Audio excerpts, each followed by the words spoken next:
जरा स्क्रीन पर सवाल मुलाजा कीजिए। ये 11वीं जमात की सिलेबस की किताब में स्टूडेंट से सवाल पूछा जाता है कि हमारी मुआशरती तब्दीली की राह में जो रुकावट है वो अनासर कौन से हैं, और जवाब में बताया जाता है कि हमारी तब्दीली की राह में जो रुकावट है, तरक्की की राह में जो रुकावट है वो इस्लाम है, यानी इस्लाम की कायम करदा हुदूद व कयूद हैं, और आजादी नुस्वा पर जो इस्लाम पाबंदी लगाता है वो हमारी मुआशरती तरक्की की राह में रुकावट है।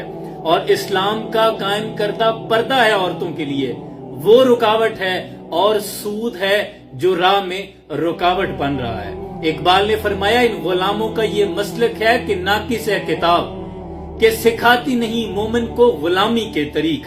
ये औरत की किस आजादी की बात कर रहे हैं? इस औरत को तो जिंदगी भी इस्लाम के सदके मिली है। आप दूसरे मजाहिब की तालीमात पढ़कर तो देखें, यूनानी कहते थे कि औरत सांप से ज्यादा खतरनाक है। सुकरात कहता था कि इस दुनिया में फितना व फसाद की सबसे बड़ी वजह औरत है।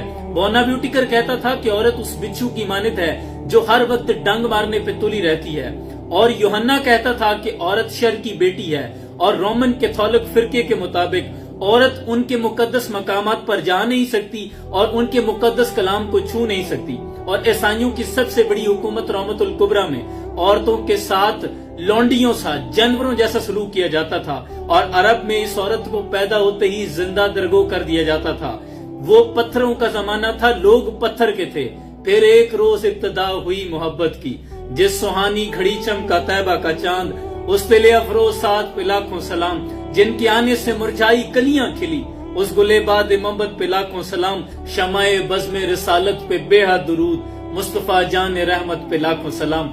फिर हुजूर अकरम सल्लल्लाहु अलैहि वसल्लम आए और आकर आपने बताया कि औरत का ये मुकाम है। फिर ये औरत बेटी के रूप में आई तो हुजूर ने फरमाया कि मेरी बेटी फातिमा तो मेरे जिगर का टुकड़ा है। फिर ये औरत जब बीबी के रूप में आई तो हुजूर ने फरमाया कि खतीजा अगर तुम मेरी जल्द मांग लेती तो मैं वो भी उतार के तुम्हें दे देता। फिर ये औरत माँ के रूप में आई तो हुजूर ने फरमाया कि मेरी माँ अगर आवाज देती, मैं जाए नमाज पे नमाज पढ़ रहा होता, नमाज तोड़ के हाजिर हो जाता। और जब ये बहन के रूप में आई तो हुजूर ने फरमाया कि बहन आपने चल कर आने की जहमत क्यों उठाई, आप पैगाम भिजवा देती, मैं कैदी आजाद कर लेता। और आप पर्दे को दकियानूस कहते हैं। इस पर्दे की जो ताजीम है वो कुरान ने बयान की है कि ए नबी अपनी औरतों से कह दीजिए कि वो जब घर से बाहर निकलें तो अपने आगे और पीछे चादर डाल लिया करें। ये पर्दा इनके लिए मूजिब एहतराम होगा, कोई इनको ईज़ा और तकलीफ नहीं पहुंचा सकेगा।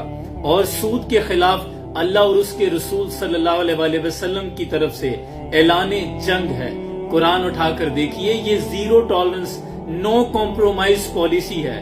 इस पर कभी भी हम कॉम्प्रोमाइज नहीं कर सकते। लेकिन मकाम में अफसोस है कि ये जो निसाब हमारे बच्चों को पढ़ाया जा रहा है ये वही है जिसके बारे में इकबाल ने फरमाया, तालीम के तेजाब में डालकर इसकी खुदी को हो जाए मुलायम तो जिधर चाहे इसे फेर, और तासीर में अक्सीर से बढ़कर है ये तेजाब, सोने का हिमाला हो तो मट्टी का एक ढेर। इकबाल फरमाते हैं जब उनके मुताबिक ये 2-4 जमातें पढ़ लेगा तो फिर ये अगर मगर चूंके चुनाचे में खुद ही पड़ जाएगा, और ईमान के जितने मर्जी ऊंचे शिमले पे ये फायज होगा, मट्टी का एक ढेर रह जाएगा। और तुझे किताब से मुमकिन नहीं फराग कि तू किताब ख्वाह है मगर साहिब किताब नहीं। सलाम।